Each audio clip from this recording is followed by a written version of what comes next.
Hi, I'm Beth, and today I've got a little unboxing and customization video for you.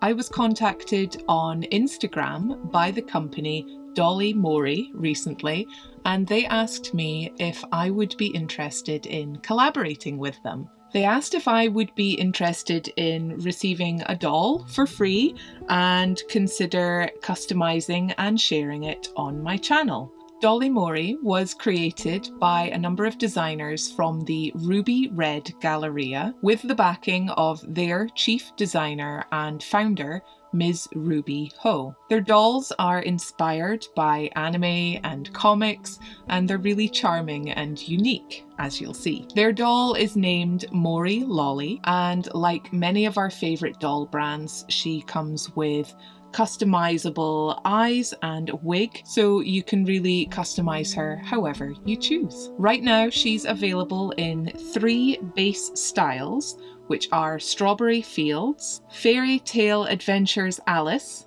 and Night Bloom. And it's their Night Bloom doll with their classic fusion clothing set that I have asked for. They have quite a few clothes sets as well as shoes, eyes and doll stands available at their website dollymori.com. And if you're interested in purchasing one for yourself, please do use the 10% discount code Mrs. Beth Ramsden, all one word, to save yourself 10% off of your total order. And I'll include it along with a direct link to their website in the description box below. Now, let's see what she's like, and I'll see what kind of customizing options I'm going to go for and how she's going to turn out later in the video.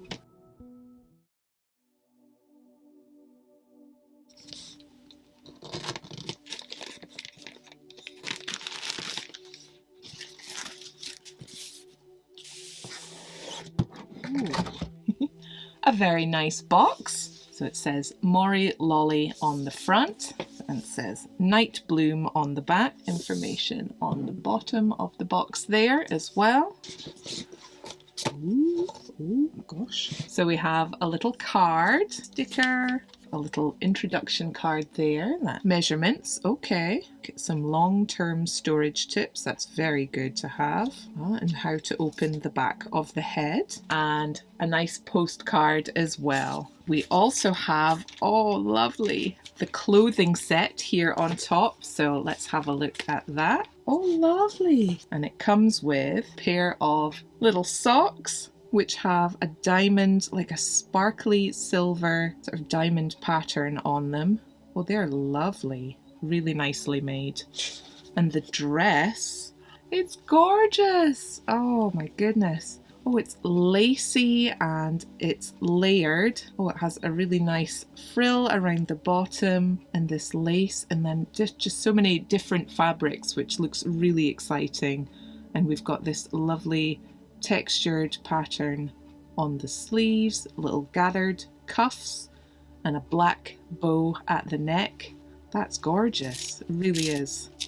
And we've got a nice doll scale Velcro at the back, so it's nice and soft, it's not going to catch on everything. That's absolutely gorgeous. And it also comes with this little black faux leather harness, which I thought today, knowing I was unboxing her, I thought I would try to dress in a similar style myself. Oh, that is so cute. And it's got tiny buckles, oh, and little studs at all the joins. Oh, that's going to be so super cute. Oh my goodness. And we have her other outfit, I believe. Ooh, beautiful. More little stripy socks and a little sparkly design. And here, oh, we have a beautiful sort of Gothic Lolita kind of frilled headband with a black bow. Love it. Oh, a little apron with a snap fastening and a bow for the back. Gorgeous. And the dress as well. Oh, I absolutely love this. My goodness, yeah, beautifully made, you know, wonderful finished edges, of course, all the way around. It's a lovely weight of fabric for this scale. It feels really soft and nice. It's a pinstripe. We've got a lace sort of trim going around the ruffled hem. Tiny little beads on the collar, on the cuffs. Oh, and this ornate neck ruffle and the bow and the rose. That's absolutely gorgeous. That's going to be beautiful all together. Oh, oh, definitely chose the right doll for me. She's really going to suit me. So let's have a look. Oh, I see her. So this is the wig. Carefully pack. Everything's going to get to you in great condition. Oh, this is lovely. Lots of care taken. Oh, fantastic. Oh, she's got little hime bangs with the different lengths of hair. So it'll have a fringe and then a longer layer, and then the rest of the hair is longer there. It's got a dark wig cap. So I don't know the type of plastic that she's made from yet. I don't know how heavy she'll be, but they do warn that leaving dark coloured clothing on for a long time can discolour any doll, really. So just something to be wary of. And then the doll herself, we have, shoes. Oh, cute. Oh, they're lovely. A nice, simple Mary Jane style shoe. So for the doll herself, here she is. Now she's just tied in with ribbons, which is just exactly what you want to see. Nice and easy to get out. She's got a face cover. There. Yes. Nice and easy. Oh, gosh. She's very pale, very gothic, nicely padded, and she's like not too heavy. She is like a hard plastic, but it's a nice smooth plastic. Oh, she's got a lovely body shape. She's sort of little chunky in the thighs, which is adorable, you know, a nice childlike proportions, and with the big, almost like Blythe, sort of scaled head that we all love. Now she's got articulation at the head, at the arms, so she can swing her arms round and out. She is strung by elastic, and she has some articulation at the arms, so she can hold her arm bent as well. No articulation at the wrists or the ankles, but she does have articulation at the legs, so they'll go up and out, but not so much straight out. And at the knees, we've got a nice bend in the knees as well. And we can get some rotation for posing the feet too. So really nice. Nice and solid. She's got, which I prefer in dolls that have a more childlike aesthetic, like a nice small chest, I think suits this type of doll. She's got a nice big bum, and she comes with underwear on as well. So we can see she's got a nice little sculpted bum, and I just think she's fantastic. She's got bluey purple eyes. She's got lovely fine little eyelashes and simple eyebrows and a little blush and a little lip. And I'm thinking already about how I might customize her. I think I might give her a bit of an extra face up on top of the one that she already has, because I'm not sure about sanding or using any kind of solvents on this kind of plastic, so I will play it safe, and I think I will probably take her apart a bit and spray her head with MSC super clear sealant, and then add a little additional face up on top of that, and I might give her maybe a little more gothic, but you'll see that later. So let's have a peek inside the head, so we know we can simply turn and unlock. That's, yeah, a really nice easy head cap. It's well puttied inside, and we can see the top of the elastic, thick elastic that she's in there with. Oh, that's super. Really easy, nice and secure for her head cap. Super. So let's get her clothes and wig on. Oh, she's so cute. Yes, I'm very pleased with this doll. So big thank you to Dolly Mori for contacting me and sending me this gorgeous little girl. Oh, she's so lovely. We'll see her properly dressed in just a moment. I'll show you both outfits and then what I do to her, so stay tuned.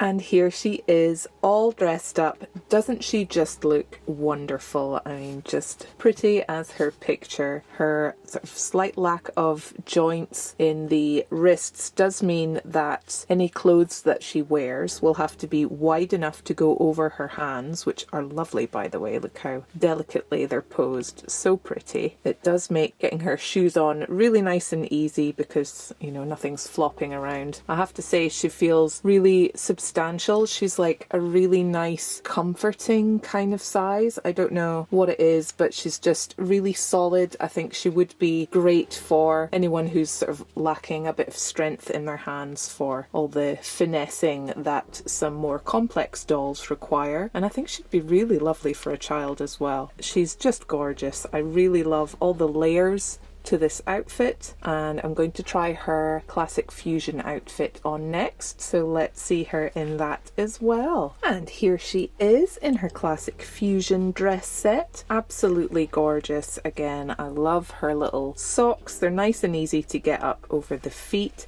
They come just above the knee. The shoes fit nicely with both sets and just beautiful. I love how sort of light and delicate the dress is, and then with the more contrasting sort of leather straps. I've done it up so the buckles are at the front, but I think you could also just do it with the buckles at the back if you want to see all of the little studs. And just doesn't she look so cute? I love this little shorter length to her hair as well. It just gives it a nice extra something. So there she is for the moment. I will go away and think about how I would like to add a little customization to her, but she'll definitely be keeping her Gothic aesthetic, don't you worry. I'll see you again in a moment. My first thought was to try out some Blythe doll clothes and shoes on her. The shoes were all a no-go though, her feet are just too big. I pulled out some cute dresses to try on her too, but the only Blythe dress I could get on her was this one I made using a basic A-line dress pattern. Though the upper half fits, the skirt is far too narrow. Thankfully I still have the original pattern and can make her a new one with alterations. I trace round my old pattern and add extra width to the sides of each skirt piece. I'll digitise this new pattern and will share it for free over on my Patreon page. There'll be a link in the description box below for you to follow, so if you have a Mory dolly too, you can use it. I cut my pattern on the fold and transfer the neckline shape over. I'll also cut a rectangle of fabric for interfacing, which I'll lay over the dress right sides in. I'll sew directly on the line of the neckline and also 5mm in from the edge of both armholes. I'll trim the excess and snip the seam allowances and turn the facing piece to the inside of the dress. Once ironed, I align the side seams right sides in, sew them, and overlock the seam allowance. I'll then overlock the bottom skirt hem. I press in the seam allowance of both back seams and now draft a couple of extra skirt pieces. They'll have a curved edge to the front. I think that'll look cute once gathered up.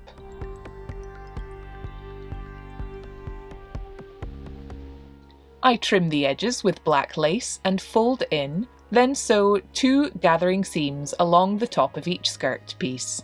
I pull on the bobbin threads and gather up the seam to fit the dress. I'll also add a piece of lace to the centre front of the dress, I think, and finish it with a white collar. Here I stitched the back of each extra skirt piece to the back edges of the dress, so the seam allowance will be hidden nicely.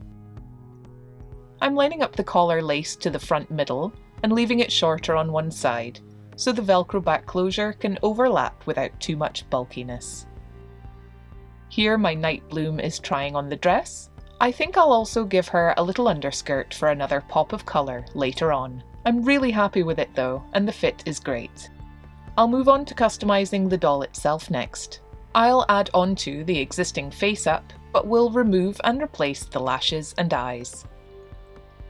The head cap twists and lifts off easily, and the eyes are held in with putty, easy to remove. They're about 24mm at the back, and the iris is about 13 or 14mm wide. The eyelashes peel off easily. I'll use my usual face-up materials, same as for Blythe dolls. I clean and spray the head with a couple light coats of MSC matte sealant spray, and I start by using different sizes of soft rounded brushes and pan pastels to add blushing to the eyebrows, eyes, body and hands. I'll add more to the face and ears too. With watercolour pencils, I overdraw the lips in a darker red and add some extra details to the eyes. I build up more colour and even add in some small freckles with a pencil too. I finish her face off with more MSC spray sealant, and I'm really pleased with how much more lively she looks now. I especially like her little blushed ears, cheeks and nose. Next I set about making her new eyes, something I already had on my desk as I was making some smart doll eyes for myself. I decided to try using large glass cabochons at first, though spoiler, the first pair was no good. I had irises already printed on photo paper in 14mm for using with Blythe dolls, so I cut them out and glued them to white card, then used a few drops of UV resin to stick the glass domes onto them. They look great, but I didn't account for the curve of the original eyes, so they just don't look right. I followed the same steps again with smaller cabochons, and this time it was perfect. I really love how these new eyes look for her. Do you like my eye design? I drew them in Procreate on my iPad. Here's a better look at her face with the wig back on, and I'm just so delighted with her. And compared with her look before, what do you think? I feel she has less of the porcelain doll look about her now, and once I put on her new lashes, you'll see her eyes look more relaxed too. I made her underskirt from gathered red tulle and tied a little strip of it into her hair too. I think altogether she looks so adorable. I'm really grateful to Dolly Mori for sending her to me, and definitely genuinely think this is a lovely doll. Don't forget to check the description box below for links and my 10% discount code Mrs. Beth Ramsden. Thanks to all my Patreon supporters for their support, and thanks to all of you for watching today. Please help me out by leaving a like, subscribe if you haven't yet, and leave me a comment below. Tell me what you think of these Dolly Mori dolls, and if you like how I customised mine today. Take care, and I'll see you again soon. Bye!